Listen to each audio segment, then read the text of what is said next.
I'm grateful for his patience.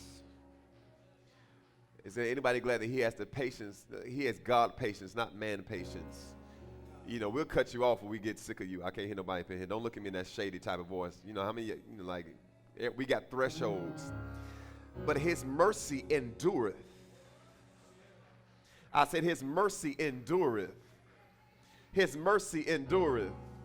For all the messed up people, you ought to just be grateful that the Lord, his mercy endureth. The fact that while I'm still working through it, he's already says, I got you covered while I'm still in it. But after, verse 43, but after 2 days, he departed thence. We're in the text already. We got to get going. Now, after 2 days, he departed from thence. Where was thence? He just left Samaria.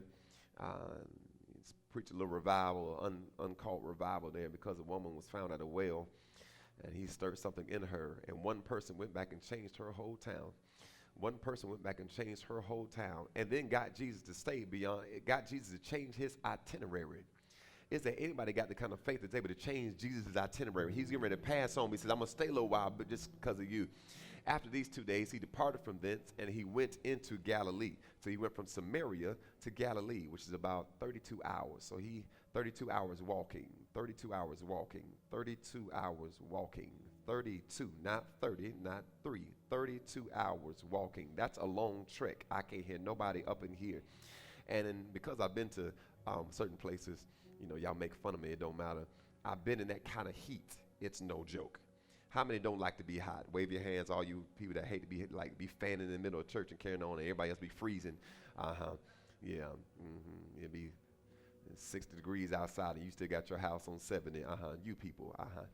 And it says he went from Samaria to Galilee. For Jesus himself testified that a prophet have no honor in his own country. This seems a little weird. This is almost like he just throws this detail. John just throws this detail into it. For Jesus himself testified that a prophet has no honor in his own country. Galilee is his country or his native, but he did not want to go back to Nazareth because they did not receive him. I wish you would look at somebody, but look straight. Just don't look too shady. And this season, Jesus is saying, I'm only coming for those who really want me. Where's Fantasia at? If you don't love me, then don't. Go ahead. Don't even make me do it. Free yourself. I know Jesus is very loving and kind, but in this season, I really feel like he's like, I'm going to come to the folk who really, where the hungry for Jesus folk at. He'll look beyond everybody on your row and come right to you because you're hungry. Where are the blessed are those that hunger and thirst after righteousness, for they shall. And Jesus testified that he's without honor in his own country. Next verse. And then when he was come into Galilee, the Galileans received him. He's coming to the folk who really want to receive him. Like, I really need Jesus. He's coming for those folk. I believe we got a few of those folk in the room today. The Galileans received him, and having seen all the things that he did in Jerusalem. Is there anybody that's seen God do some great stuff in some other places? Crickets. All right. All right. Since y'all want to act like that, now I'm going to do a parenthetical pause, take a pastoral privilege. I don't mind. Look at him. If you've seen him cause you to graduate from college, even when you didn't think you were going to graduate from college, somebody ought to say something. Y'all still quiet. You didn't have the money, but the student loan money was there to let you get your, I can't hear nobody up in here. And if y'all pray hard enough, they might cause there to be some loan forgiveness in the land. Y'all. Uh-oh, I feel something right there. I said some loan forgiveness. Somebody ought to grab that and put some faith on it. Loan. They knew they were charging me too much in the first place, but I need to look. That's it. Give me a good hit right there. Matter of fact, let's go a little further. If you saw God pay some bills, at least sustain you when you didn't know how it was going to happen, that's a dance right there. They looking for you but can't find you because God's got your grace. But listen, you still, it's going to be there after a while. It's got to get somebody just wave your hand. They're looking for me, but woo, thank you, Jesus. Thank you, Lord. If you're paying a car note and you still have your car, if you're paying, I'm going to say this again, if you're paying a car note but you still have your car, in other words, somebody's been paying the note. I wish I had some people that realize he's done some great things in the past. I see Elder Kid back in the back. Clap your hands for him. So glad that he made it to service. I'm asking you to clap because I'm still in the text. And they had seen all the things that he did. Ken was in the hospital on Wednesday, but he in the church on Sunday. I wish I had somebody that know how to give God. Yeah. Cool.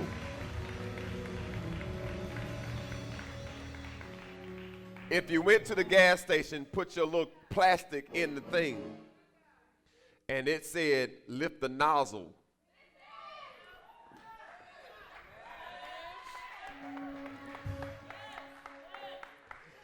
See, that don't mean something to y'all if you nervous that it's going to go through.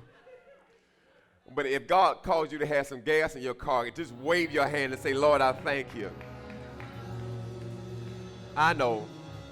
These are simple things, but when you thank God for the small things, like I can hit the fact that I can put the mic back on because I can breathe through both nostrils, I'm grateful in the house today. Yes, Lord. Yes, Lord. All right, back to the text. I just want to remind y'all of all the goodness that God has done, because sometimes you can be so, unquote, blessed and so smart, you forget how dumb and how unblessed you felt. But God says, I'm going to love you beyond you. Is there anybody glad we got a loving Father? I feel the praise in the house. We better be careful that he did at Jerusalem at the feast. In other words, he did it then, but he's still doing it now. I said he worked last week, but he's still working this week. And I'm excited about next week because it's got to get better for me. Can I get somebody to grab that out there? And he's got to get better for me. Yeah, man said, I've seen some stuff last week, but it's got to get better. I serve a God of better. I serve a God of greater. Now unto him who's able to do exceeding abundantly above anything I could ever ask for. It's got to, tell somebody, it's got to get better for me. Because it's better already. It's better already. Yeah.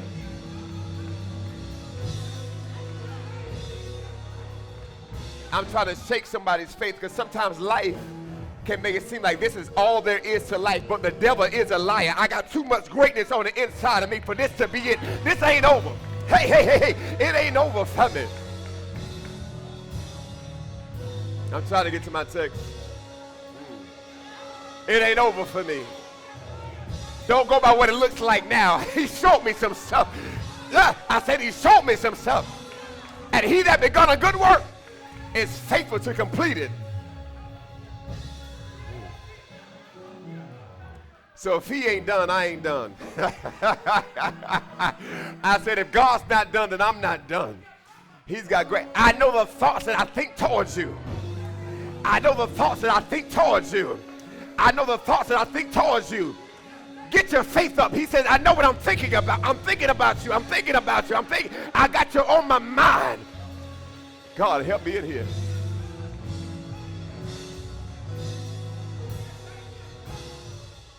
You may not like you, but God says, I'm in love with you. I said, you may not always like you, but God says, I'm in love. I'm really into you. Yes, Lord. Yes, Lord. All the things that he did at Jerusalem at the feast, but they also went, in other words, they saw him do some stuff before. They saw him do some stuff before. So because he was in the room or he was in the vicinity, they were excited. You ought to be excited, because if the Lord is here, what he did before, he's got to do again, because he's the same God yesterday, today, and forevermore. And they seen him do some stuff. And then it says, for they also went unto the feast. Keep going, Reverend, because we're going to get stuck there. And then we'll be running around, and then people will think we're Pentecostal. So Jesus came again into Cana of Galilee, where he had made the water into wine.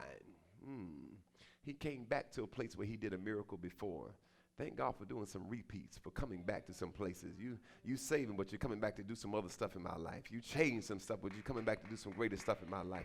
I saw you do something before. Aren't you glad that God don't run out of miracles? I just wish I had a church of crew. I said, is there anybody glad that God doesn't run out of miracles? He's never short concerning his promises. Is there anybody glad that he never runs out of supply? Like he's always got something else. He's always got, you may run out of ideas, but he's too smart. He's always got something else up his sleeve. And it says where he made the water into wine.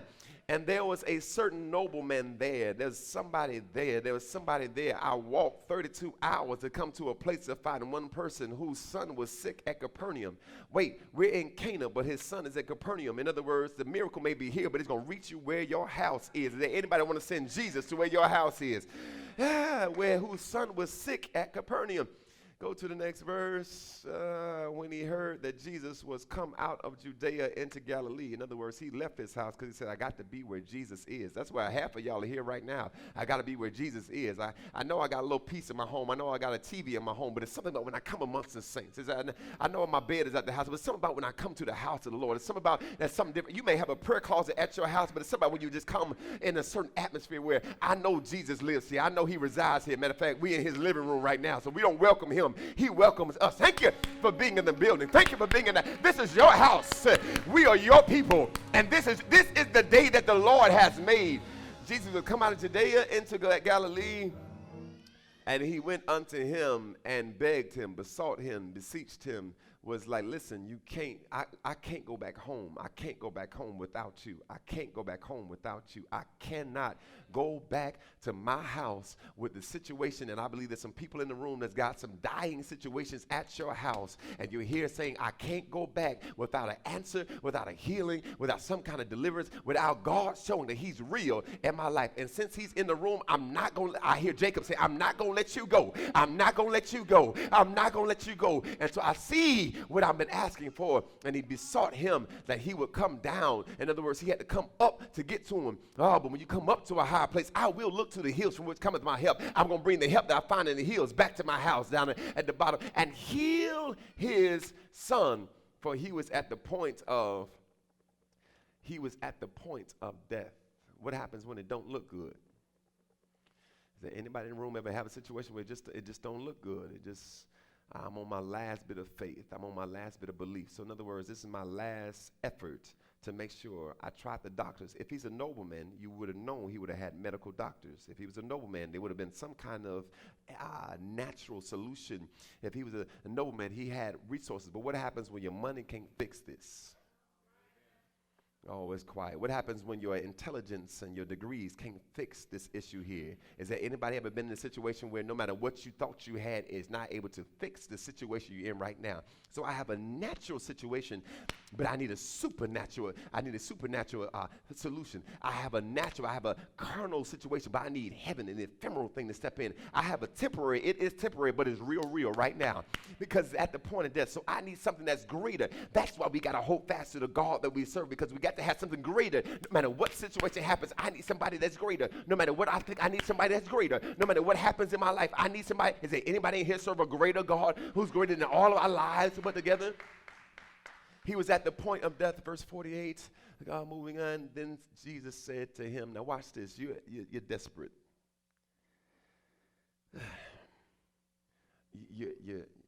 And the nobleman must have come at least a day's journey, because he's a few hours. It's going to take a few hours to get to where from Cana to Capernaum. And you get all the way here, and Jesus says, you only coming to me for signs and wonders. My son is dying, Jesus. I don't mean any harm.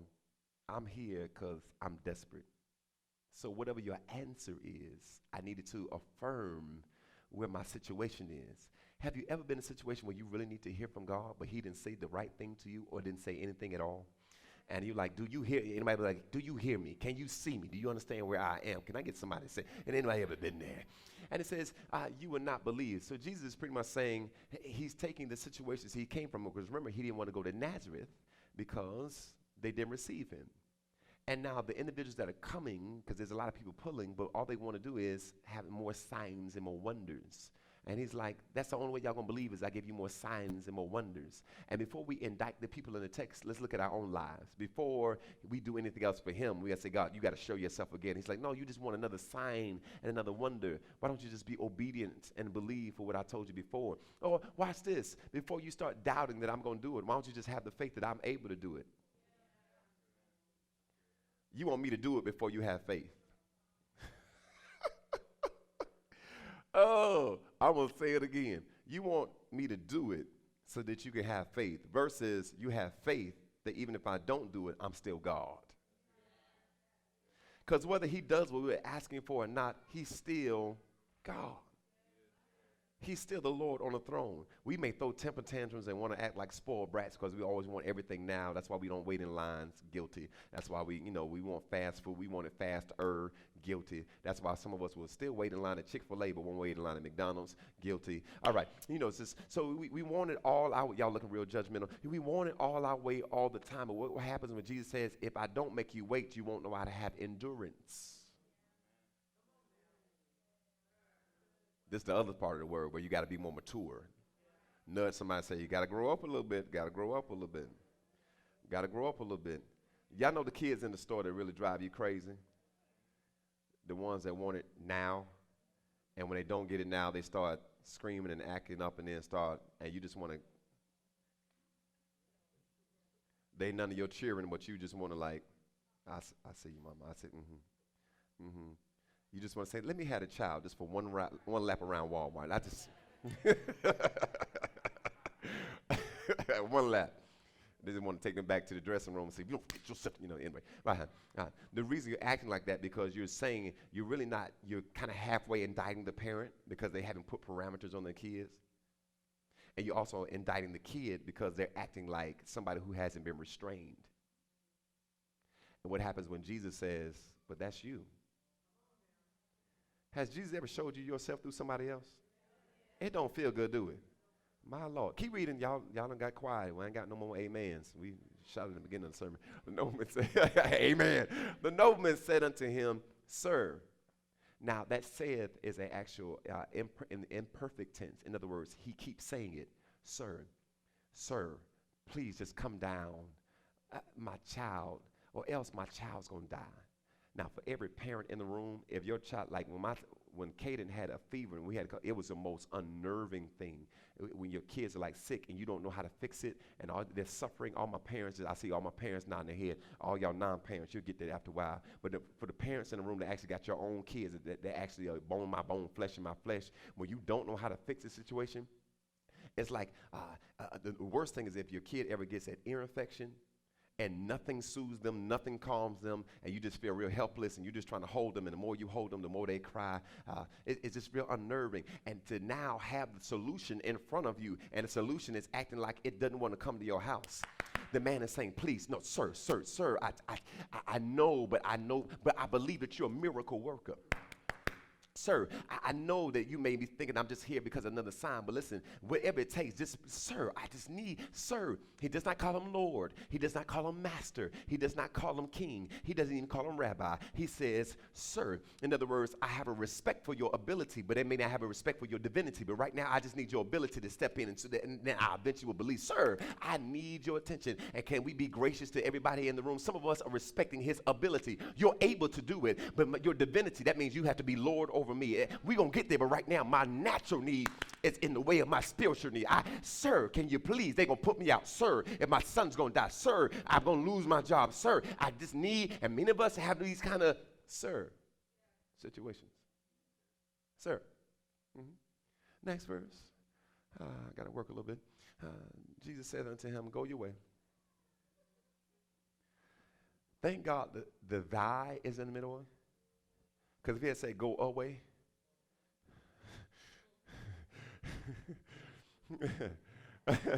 y'all looking real judgmental. But let Jesus say to you, go away. That's when you fall to your knees and say, I'm not leading.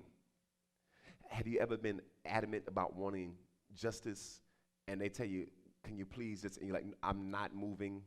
It's kind of like when you wait on a hold for 30 minutes and they finally come on the line and they say, can we put you on brief hold? No, ma'am, no, ma'am, don't put me on hold. Just stay right, ma'am. No, ma'am, it's not okay. Stay right. I've been on a hold. I've been on hold for 30 minutes now. I'm trying to act right because I just turned this whole place up. We just want to make a brief. No, don't put me on hold. Matter of fact, just call them and just bring them. Just, ma'am, just don't leave me, please. Jesus says, go thy way, your son lives. And the man believed the word that Jesus had spoken unto him and went, watch this, his way. Whichever way you came, he says, go your way, because it's already done. Go to the next verse. And he was now going down. His servants met him and told him, saying, now watch this, where the text gets a little iffy, and told him, saying, thy son lives. Next verse. So wait. He's going his way, and his servants meet him and say, your son lives. Then he inquired and said, that hour, inquired of them, what hour did he begin to amend? And they said unto him, yesterday at the 7th hour, which is 1 o'clock. The fever left him. The fever left him. The fever left him. The fever left him. When Jesus said, go thy way, it happened. So there's something from a time when he said it and I walked away, something happened. He said it, I received it and walked away. He said it, I received it and walked away. He said it, I believed it and walked away. Something happened between the time that he said it, I received it and walked away. Is there anybody he's already spoken that he was going to do it. Now he's expecting me to walk away like it's already done. I wish I had pie. I say he spoke it and said it's done. It's my responsibility to do now, not to sit there and say, are you sure you're going to do it? Are you positive you're going to do it? Can you prove to me? Can you show me a sign that you're going to do it? He says, go your way. Watch this. If he had never went away, the servants would have never found him and told him that it was already done. Sometimes he needs your feet to move to realize I've already done what I said I was going to do. I wish I had 5 faith folk. I said sometimes he needs your feet to move to show that he's already done it. And they said it happened yesterday. Yesterday. Yesterday. Yesterday. They said, anybody glad that you today, but it happened yesterday? I don't know who's waiting on what, but I want to tell you it happened yesterday. And the fever left him. Oh, God. Go to verse 33. And so the father knew that it was at the same hour in which Jesus said unto him, thy son liveth, and himself believed. And watch this, his whole house. Do me a favor, Deontay. I didn't give you this in advance. Go to Luke chapter 8, verse 3. Everybody turn there real fast. Luke chapter 8, verse 3. Let's go there real fast. Now, I'll be done in about 10 minutes. I will. I think, no, about 15-ish.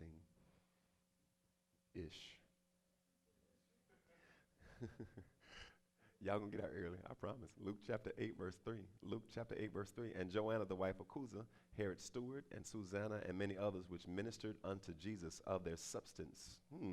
Peculiar text to throw that in there. What are you doing, Reverend? Just stay with me. I know what I'm doing. But Joanna, the wife of Chuza, Herod's steward, and Susanna, and many others, which ministered unto him. In other words, these women were the ones that ministered unto him of their substance. In other words, they were the ones that funded Jesus' ministry. Thank you. That's peculiar. Oh, it's good. My text today is still making house calls.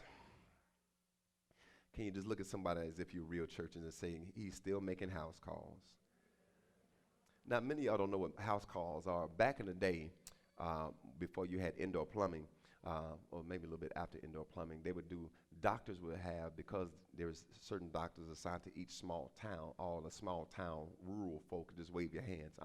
There was a town doctor, and anybody that was sick in the rural area, the doctor would come to your house.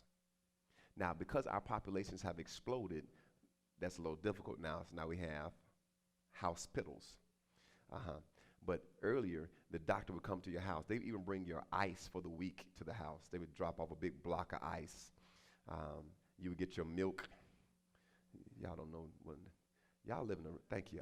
Thank you. I just want to say thank you. Thank you. Just, people don't even check the mail anymore. It's just like it's a different day.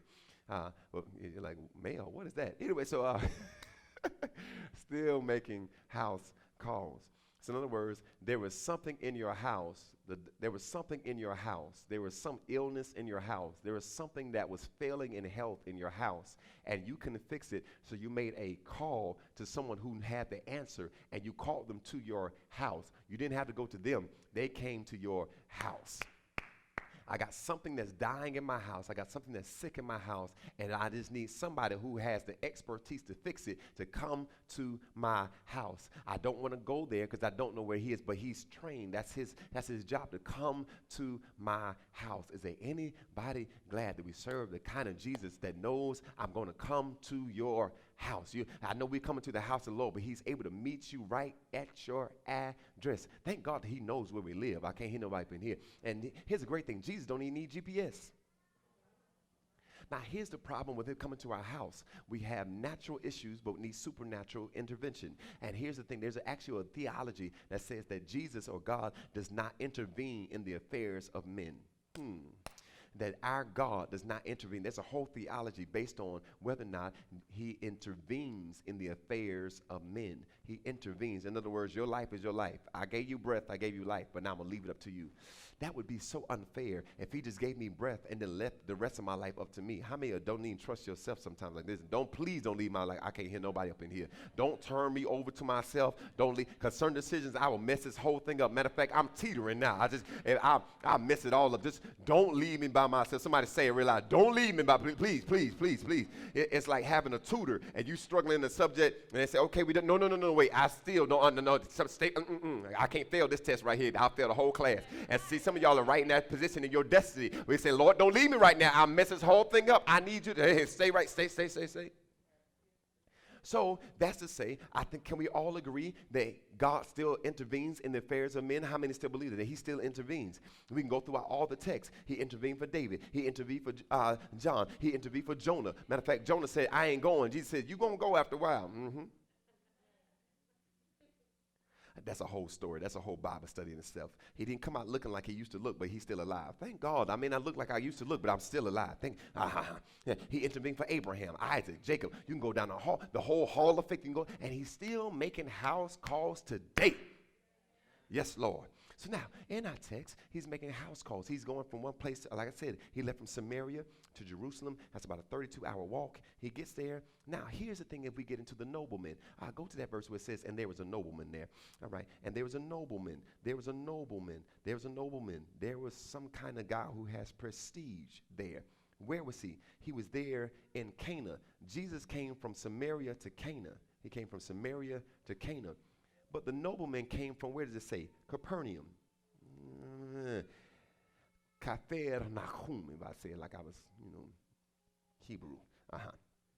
Yeah, so now from Cana to Kafer or Kafar Kana to Kafer Nahum, it's about 17 miles or about an 8-hour walk. So now watch this. Jesus comes from a 32-hour walk. The man comes from an 8-hour walk to meet him. Here's the dissonance in the text. The nobleman actually is considered one of the Herodians, or he's considered to serve in Herod's house or Herod's palace. He's actually one of Herod's crew. Here's the problem. Herod does not live in Capernaum. Herod lives in Tiberias. So if you are taking care of Herod's stuff, either you work and you commute, or you really live in Tiberias. So why does that Capernaum show itself in the text? Put that verse in there where it says, and whose son was in Capernaum. Why would that be significant? Because just maybe, that's verse 46, where it says, so Jesus came again to Cana of Galilee, where he had turned the water into wine. There was a certain royal official whose son, I'm in the Amplified Classic, whose son was lying ill in Capernaum. Just maybe, walk with me. Just maybe that actually he lived in Tiberias. Because Jesus' headquarters was in Capernaum, he brought his son, which is only about an hour and a half walk. He risked taking his son from Tiberias and brought him to Capernaum where Jesus was. He got to Capernaum and realized Jesus wasn't there anymore. And he says, I can't take my son any further, so I'm going to go by myself. Can you see the trek now? And once again, he's Herod's steward, or he's a person that runs Herod's stuff. He's a person that runs in Herod. But he's got, what happens when you're taking care of everybody else, but you got a situation in your own house? I said, what happens when you're loving everybody else? You're strong for everybody else. You got a word for everybody else. You got to loan everybody else money. But you have some weaknesses in your own house. What happened when you're taking care of Herod stuff, but ain't nobody taking care of your stuff? Is there any nobleman in the room where I'm taking care of royal stuff, but somehow my situation don't feel real royal? And so he has to take his situation. Because watch this. Tiberias was the only place that Jesus never entered. They did not like Herod so much that Jesus never entered Tiberias. That's dissonance. In other words, I got a Jesus situation, but Jesus ain't coming here. I need to say that again. I got a Jesus situation, but Jesus isn't coming here, so I need to go where Jesus is. And he now brings his situation to where he thinks Jesus is, but find out Jesus ain't there. He's a whole nother 8 miles away. So now I can't take the risk of taking, because anybody know anything about children that are dying or that are sickly? I'm going to leave them in good company, and I'm going to try to go myself to go find Jesus. Because when you're really desperate, it doesn't matter where he is. I got to find him.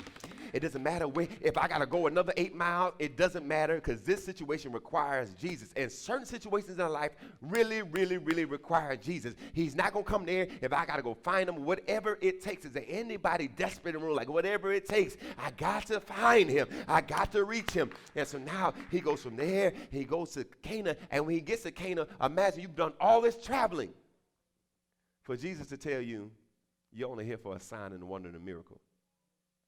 No, I'm here for help. I don't care what you call it. I'm just here for help.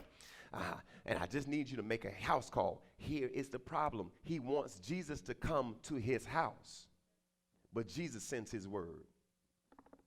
When there was a centurion in Capernaum who said, I don't want you to come to my house. Just send your word, and Jesus comes. That's crazy. Why is that like that? Because Jesus wants to make sure it's not a science, it's an art. In other words, what he does for you, he may not do for you. How he does it for you, he may not do it for you. That's why you and Jesus need to have your own conversation. This man, this nobleman in this text says, come to my house. He sent his word, but it still was done. And the centurion said, come, don't even come to my house because I'm not worthy. But he comes himself and then heals the man. So what it says, I don't know, I don't care how he gets it done. Just, Lord, just do it. If it takes your word, I believe your word. If you come yourself, then I receive you in. But whatever you do, Lord, just do something. Is there anybody in here? Any way you bless me, Lord, I'll be satisfied. So he goes, he reaches there. But now here's the bigger thing. This is a simple text, but here's where I want to just hang my hat and be done. Because we've seen him do miracles before. We've seen him make ways before. So this text seems very simple. But here's the problem. He doesn't want our faith to stop at just believing for miracles for ourselves. There is another level of life and living faith that he wants us to walk out. Go down to that last verse, verse 50, I believe it's verse 54, where it says, no, verse 50, where it says he and his household believed. That's right, verse 53. Then the father knew that it was at that very hour when Jesus had said to him, he's got the great news, hallelujah, thank you, Jesus. But it says he and his entire household, this is what it says in the Amplified Classic, adhered to, trusted in, and relied on Jesus. In other words, what he did for one son now translates to where the whole household begins to believe. Why did I read to you Luke chapter 8, verse 3? Because it's thought that the man in the text is Cusa, who was the husband of Joanna. And Joanna married Cusa, who happened to be Herod's steward. Why would that be significant in the text? Because most times in the text, they give us certain details that are significant. So maybe this nobleman is not named in John, but he's named in Luke. I don't care where my story is, as long as Jesus does what he's got to do. And the thing is that it's given this connotation that this one woman who, for longest, I used to wonder, like, how would one of Herod's stewards, his wife, be one that's funding Jesus' ministry? Well, it probably came because Herod's steward found Jesus, got Jesus to send his word to heal the son. And the mother of the son said, whatever it takes, you got my whole life. And that's why our testimonies, that's why what he does in our life is very important. If I say nothing else, it's because if we only use his miracles to be, oh, Lord, I thank you, but we don't impact where somebody else's life is changed, where if he can do it for me, he can do it for you, we've done the miracle a great disservice. I wish I could drive this point home. I'm going to say it again. If you get delivered and get set free or God does something for you, but it never helps translate to somebody else's life, then you're doing the miracle a great disservice. Because if he only wants to do it for us, but not impact the many, then we're minimizing his power and impact. What would it say if somebody else heard your testimony of what God did for you and said, if he can do it for you, he can do it for me? What would happen if God says, I want to use your story to change an entire city. I want to use your story to change an entire family. I want to use your story. And watch this, not for them just to be changed, but now for them to walk with Jesus. We got too many people around us to allow them and watch them die and go to hell because we refuse to give them our story, or we refuse to be more giving, or we want to be selfish about the miracles that he's done in our life. He is making house calls, but I don't know what's in your house, but he's coming to save your whole house. I wish I had somebody here that said, Lord, save my whole house. Save my mother. Save my cousin. Everybody's got my name. Matter of fact, save everybody's wallet too in the name of Jesus. Lord, my whole house. He's still making house calls, but are you answering?